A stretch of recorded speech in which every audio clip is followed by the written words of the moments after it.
Estamos celebrando la Eucaristía en el lunes de la quinta semana en el tiempo de Pascua.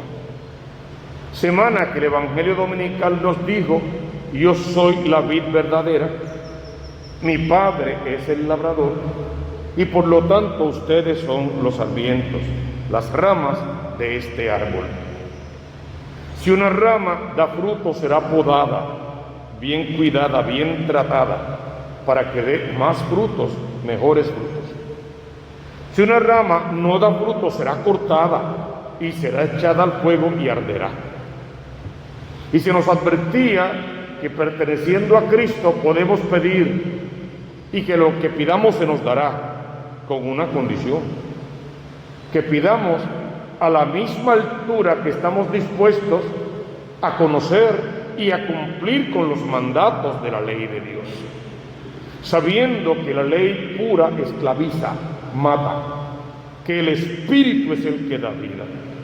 Entonces la idea es conocer y cumplir con los mandamientos de Dios, instruidos, llenos del Espíritu Santo de Dios, caminando como los primeros diáconos, en buena fama, sabios y llenos de ese Espíritu. Hoy la iglesia se detiene para celebrar la fiesta de San Felipe y Santiago, los apóstoles. Vamos a ver la primera lectura que fue tomada de la primera carta del apóstol San Pablo a los Corintios. Les recuerdo, hermanos, el evangelio que les proclamé y que ustedes aceptaron y en el que están fundados y que les está salvando, si es que se convirtieron de verdad al evangelio que les proclamé. De lo contrario, se ha malogrado su adhesión a la fe. Pablo nos está presentando la esencia del creyente, del hombre, de la mujer de fe, de aquel que acepta el evangelio y se abandona a ese ideal por la persona que representa ese ideal. Y Pablo nos invita a conocer de memoria la historia de ese Cristo de Nazaret. ¿Y qué nos dice Pablo en la primera de ese Cristo? Porque lo primero que yo les transmití, tal como lo había recibido, Pablo lo va a recibir primero de Cristo resucitado, y luego cuando va a conocer a Pedro y a los demás apóstoles, hacen las paces, se hacen amigos, entonces lo va a recibir directo de aquellos apóstoles que recibieron de Cristo el evangelio. Y lo primero que yo les transmití fue lo que yo mismo recibí de Cristo y de la iglesia. ¿Y qué fue lo que yo recibí y les transmito? Que Cristo sí murió por nuestros pecados.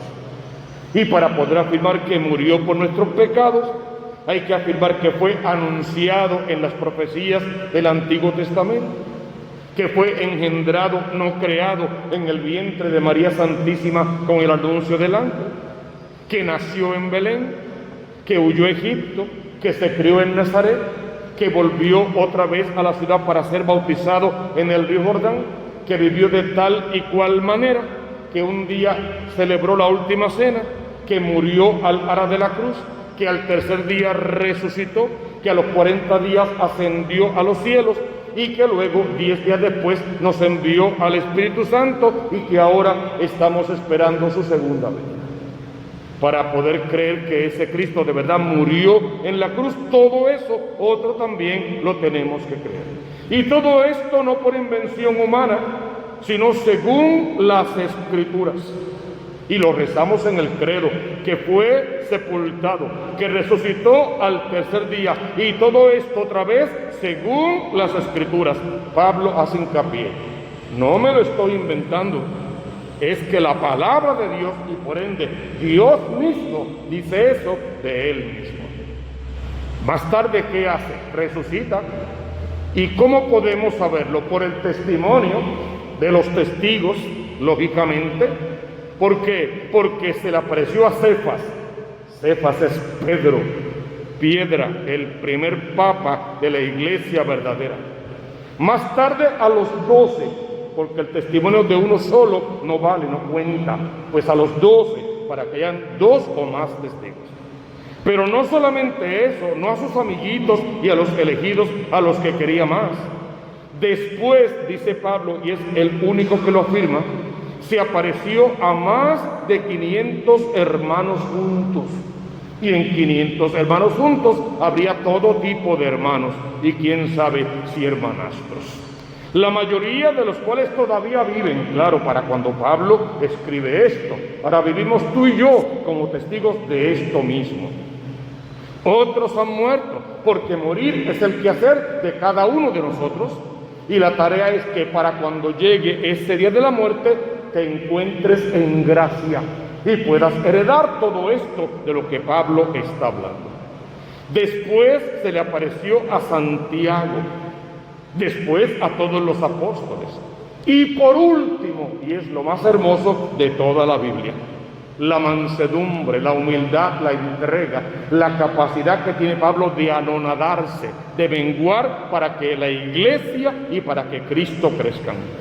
Y por último, pero como un aborto, también se me apareció a mí.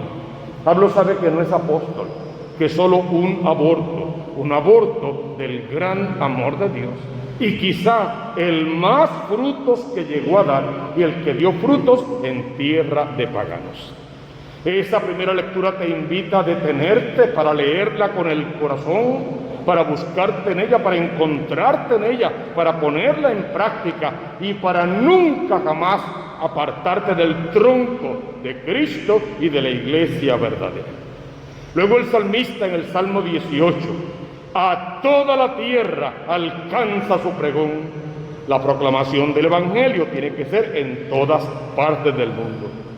El cielo proclama la gloria de Dios. El firmamento pregona la obra de sus manos. El día al día le pasa el mensaje, la noche a la noche se lo susurra. Sin que hablen, sin que pronuncien, sin que resuene su voz. A toda la tierra alcanza su pregón y hasta los confines del orbe su lenguaje. En el silencio del corazón, Dios habla de manera particular, porque Dios habla en el silencio, porque el silencio habla de Dios.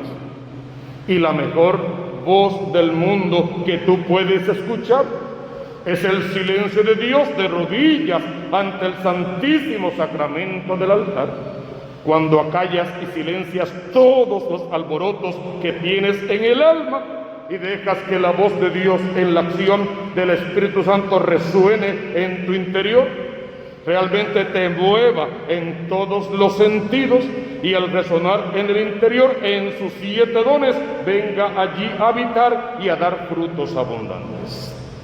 Mira qué bonito el Evangelio de hoy en la fiesta de Santiago y de Felipe. Santiago es el llamado hermano de Jesús. Y está bien porque sí es hermano de Jesús. Solo que es hijo de María, de otra María, de María la de Cleofás. El Evangelio nos dice quién es la mamá de este hermano de Jesús. Y no es María de Nazaret, es María la de Cleofás. Este muchachito bueno, noble, el menor, porque había otro Santiago para diferenciarlos. Y también es la fiesta de Felipe. Felipe es el de Betsaida, era discípulo de Juan antes de ser discípulo de Jesús. Son los dos que la iglesia honra hoy. Y de ellos dos es que ya le estás pidiendo tú al Señor: Señor, dame los mismos sentimientos que había en el corazón de Felipe y Santiago. Déjame creer como ellos creyeron, esperar contra toda esperanza, abandonarme a tu palabra, dejarlo todo, la barca, las redes, a mi Padre y a medio mundo, solo por seguirte a ti, porque el que entregue su vida la recuperará. Y el que lo entregue todo tendrá mucho más para administrar en el reino de los cielos. ¿Qué dice el Evangelio de hoy? Es el discurso de despedida de Jesús. En aquel tiempo dijo Jesús a Tomás: Recuerden que es la aparición, todo ese tipo de cosas. Y yo soy el camino, la verdad y la vida.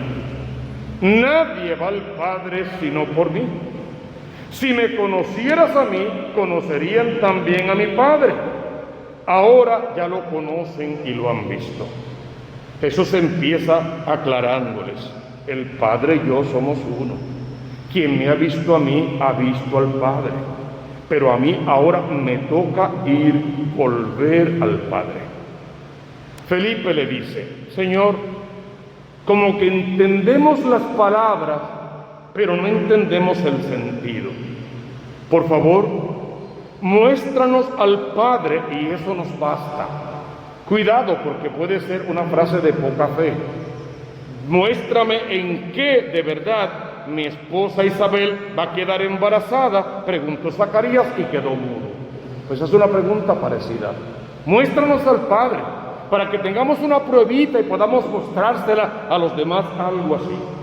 Y ante eso Jesús reacciona: Tomás, de verdad, habla con Felipe. Felipe, en verdad, hace tanto tiempo que estoy con ustedes y tú no me conoces.